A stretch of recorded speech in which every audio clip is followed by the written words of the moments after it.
અને હું સાંભળું છું કે તમે દારૂબંધી જે ગુજરાતમાં છે એનો ઓપન કરવાની વાત કરો છો. મેં તો પેપરમાં વાંચ્યું છે, સાચું ખોટું મને ખબર નથી. ઉતર્યું છે શું જ નથી આખા આવી ગુજરાતની એવું છે. આપણે ત્યાં ગુજરાતમાં નારી રાતના 4-4 વાગ્યા સુધી ગરબા ગાઈ શકે છે એનું કારણ દારૂબંધી છે એવું છે.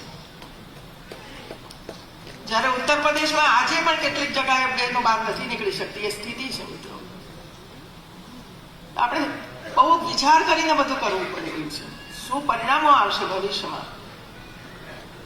અને ગુજરાત જે રીતે દીકરીઓ માટે એક શાંતિમય વાતાવરણ છે એટલું નહીં, અહીં જેટલા લોકો એસીએસ તરીકે કે સીએસ તરીકે રહ્યા એમના પરિવારો ક્યાં બસ્યા છે તો જુઓ, પાછા ગયા કે ગુજરાતમાં બસ્યા. શું કામ ગુજરાતમાં બસ્યા? શાંતિ જોઈએ છે દીકરીઓ માટે, મહિલાઓ માટે, અને એ શાંતિનો ભંગ ન થવા દેવાય.